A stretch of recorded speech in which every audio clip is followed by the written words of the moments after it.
Egunon guztioi eta egunean. Egunon danori, lehenengo da azken osoko bilkuraren zerreborroa ezagutzaren motea. El primero es la aprobación del borrador de la sesión anterior, celebrada el día 25 de marzo del año en curso. Bigarrena da alkate el decreto. El punto segundo es dar cuenta de las resoluciones de alcaldía.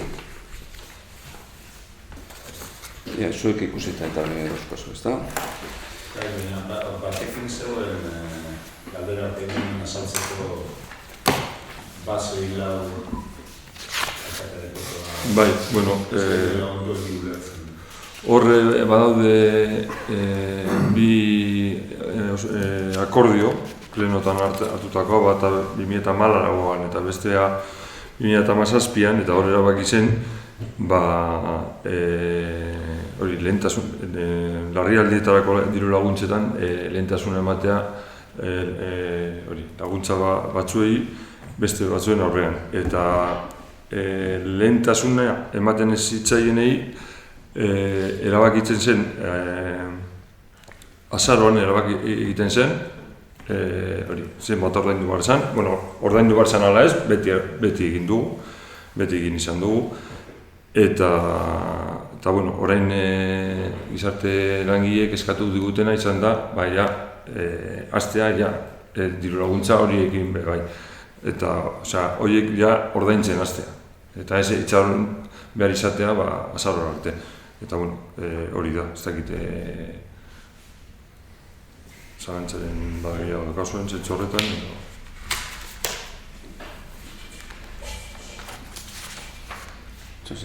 Gehiago?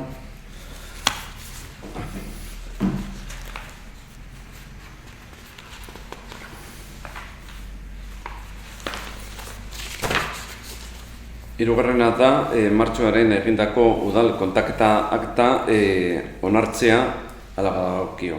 El punto tercero es la aprobación si procede del acta de arqueo municipal al 31 de marzo del año en curso. Laugarrena da martxoaren udal aurrekontuaren gauzatze egoera onartzea ala badagokio.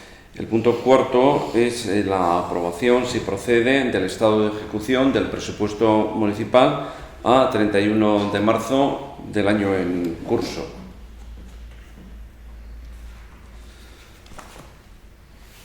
Bosgarrena, aurtengorako ekitaldiko udal aurrekontuaren lehen hiruhileko beren kortasun txostena onartzea, hala badagokio. El punto quinto es aprobación, si procede, del informe de morosidad del primer trimestre del presupuesto municipal del año en curso. Seigarrena da aurtengo trazio mekaniko ibilgailuen gaineko zergari dagokion errolda onartzea, hala badagokio. El punto sexto es la aprobación, si procede, del padrón del impuesto de vehículos de tracción mecánica para este año, 2024. Zazpigarrena, bertuko auskide batek eskatzen du putzu beltza bat kentzeko obaria. Sería el punto séptimo es la aprobación, si procede la solicitud de un vecino en representación de la comunidad de propietarios de los edificios 5 y 7 y los garajes de la calle Bidesar de bonificación en el impuesto de construcción, instalaciones y obras para la ejecución de las obras de anulación del pozo séptico.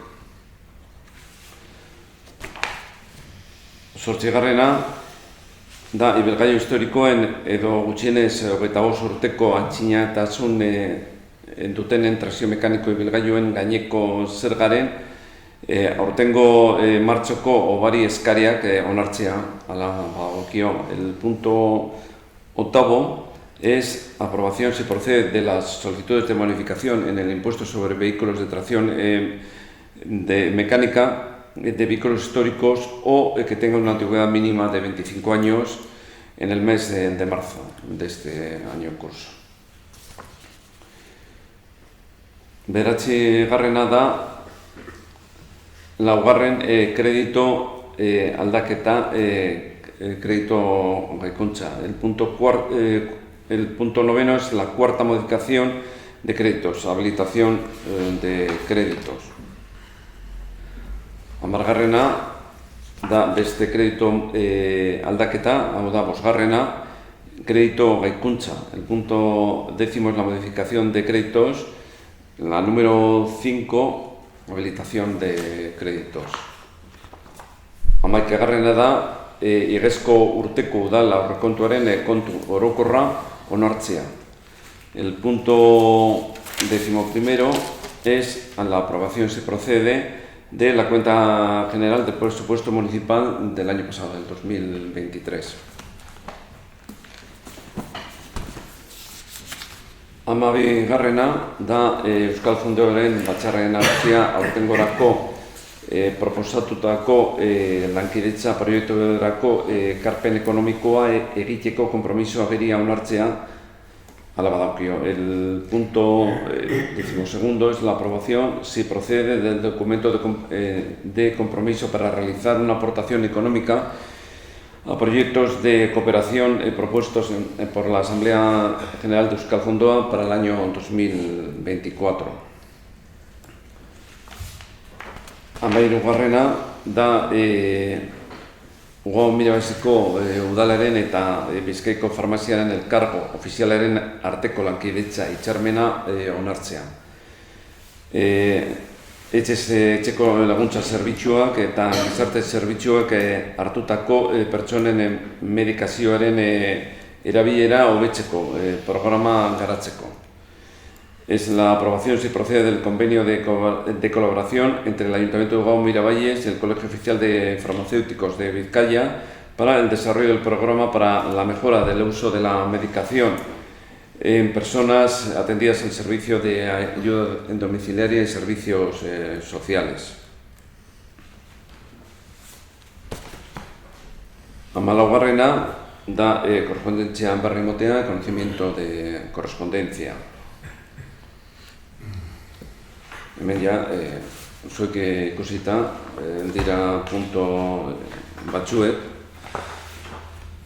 dira obra txikien licencias zeintzuk izan diren, se ha dado cuenta de las resoluciones de alcaldía de licencias de obras menores, luego ahí se festa Kale Animación Egitaragua, el programa de animación callejera ahí se festa.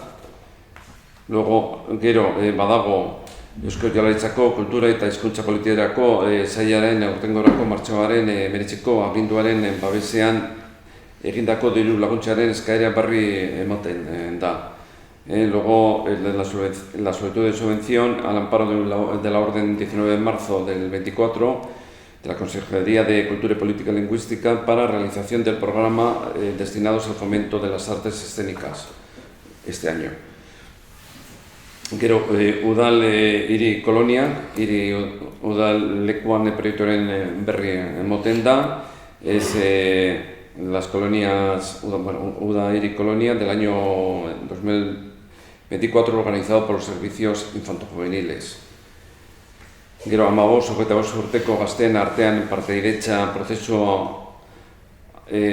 abian jartzearen berri emoten da, es la puesta en marcha del proceso participativo entre la población joven de 15 a 25 años.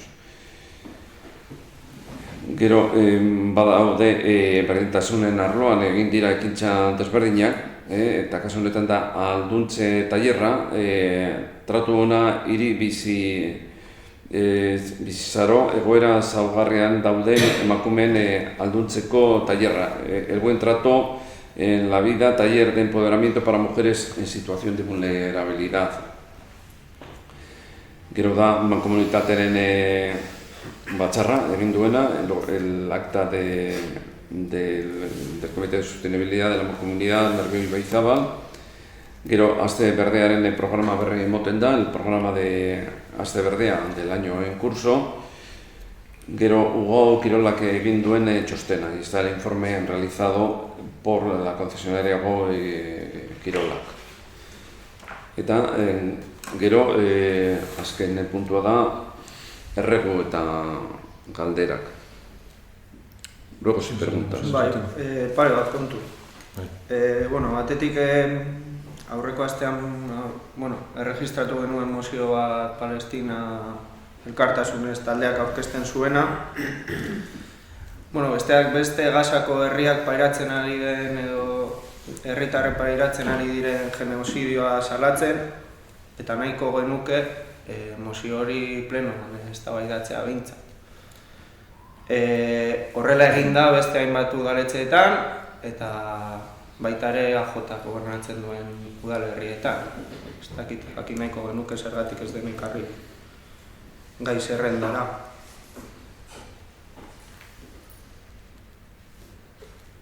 Ez orain erantzutea eta gero besteak komentatzea? Bai, ez da bat ez ikusi. Ugoko EAJ PNUren jokabidea beti izan da berdina. Guk argi daukagu Ugoko udalean gaudela gure eskumenekoak diren gai buruz hitz egiteko eta eztabaidatzeko eta gure herritarrengan eragin zuzena daukaten gai buruz hitz egiteko, baina ez beste gai buruz eztabaidatzeko. Beti esan dugu gauza bera. Guk uste dugu horretarako badaudela beste erakunde batzuk, Legebiltzarra eta Batzar Nagusien kasu. Eta beti jokatu izan dugu berdin eta askotan esan dugu, gu gauden bitartean, horrela jokatuko dugu. Gainera, hauteskundetara aurkezten gara esanez gure jokabidea hori izango dela eta ez dugu inoren engainatzen. Horrek esan nahi du Israelek egindakoaren alde gaudela, ez guztiz kontra gaude. Egiten ari den sarraskiaren kontra gaude. Baina baita ere gaude kontra Hamas egindako erasoarekin, ezin dugu ahaztu jende asko hil zela bertan bai, jendea baitu egin zuela eta hildakoen artean euskaldun bat egon zela, Iban Arramendi euskalduna. Eta baita ere, Errusiak Ukrainian egindako inbazioaren kontra ere gaude, baina ez gaude gu, uste dugu, ez gaude da horren inguruan hitz egiteko. Baina kasu horretan, orain dela 2 urte, 2022ko martxoan izan zen, udaletxe honek deitu zuen adibidez elkarretaratze bat Ukrainiar herria babesteko edo elkartasuna adierazteko. Eta kasu honetan, ez da mahai gainean jarri, ez da baidatu kasu hori. Horrek erakusten du, ez dakit. Europarrek badira bai, beste latitude batekoak badira ez dakit hor. Hori ez da egia, berdin jokatzen dugu, ez dakit. Egia dago udaletxe honek deitu zuela elkarretaratze bat. Posibila da, baina gauza bat da elkarretaratze bat eta beste gauza bat da plenoan eztabaidatzea. Hori argi dago eta hori errespetatzen dugu nahiz eta ez konpartitu, baina ez dakit. Agian momentua da ere horrelako keinu bat egiteko, ez dakit. Eta batzuk bai eta beste batzuk ez, zuek adibidez, Ukrainako inbazioaren inguruan ez duzue testurik sartu. Zuek ere batzuk bai eta beste batzuk ez. Baina eske adibidez zuen mozioan jartzen duzue, Ugoko udalak erabaki du Israelgo gobernuarekin harreman instituzional guztiak etetea.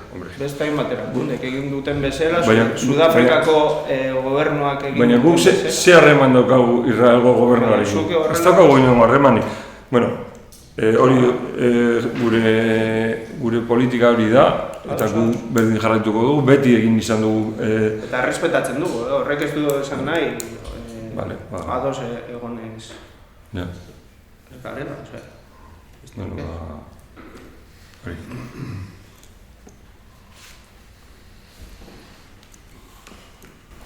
Beste gauzaren bat zen.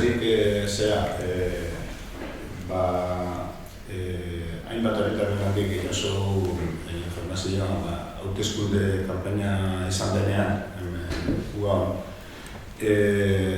gure etxea jubilatuen eta tabernan eta egoalekuan sartu zela EAJ-ko propaganda banatu zela barruan, propaganda eta oparitxoak eta egin zilela. Oparitxoak esaten ziren gozokiak eta propaganda enormeak zegoen. Eta galera zuek jakitun zaudeten edo ez dakit. Guk geuk ez dugu ikusi, baina lekuz berdinetatik heldu zaigun galdera edo eskakizuna izan da galdetzeko. Bai, egia da egin genuela, beste taberna batzuetan sartu ginen bezala. Niot, kanpainan, ez dakit, kanpaina hori da, ez dakit, tabernaetan sartzeko eskubia daukagu eta propaganda banatzeko. Ez dute printzipioz arazorik ikusten. EH Bilduk kartela jartzen ditu egunero paneletatik kanpo eta hori ez da legala. Eta egiten duzue hauteskundez, beti egiten duzue gauza bera. Eta hori ez da legala. Osea, hori legearen kontra, legez kontrako gauza da. Nik ez dut uste tabernetan sartzea debekatuta dagoenik. Kontsultatu dugu eta arazoen batean balitz, ez genuke egingo berriro, baina printzipioz ez dut arazorik ikusten. Gehien bat da, gure etxea, alderdi egunean gertatutakoaren arira ere komentatu genuen, jubilatuen etxea danon etxea dena. Eta ez dakit den, edo ez dugu uste denik lekua alderdi baten materiala banatzeko. Ulertuko genuke eta hori batxokian egitea edo dena helakoa, baina ez dakit.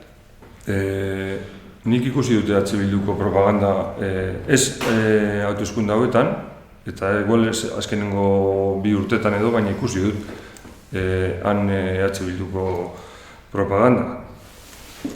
Baina, berriro esaten dut, aztertu egingo dugu, eta arazoen batea egon ezkero, erabaki bat hartuko nuke zentzu horretan, baina printzipioz ez dut uste legearen kontra egiten duen. Eta... beste berik. Besterik? Ez, bukatu zaten baten dugu gorko zuko bilkura. Ederto.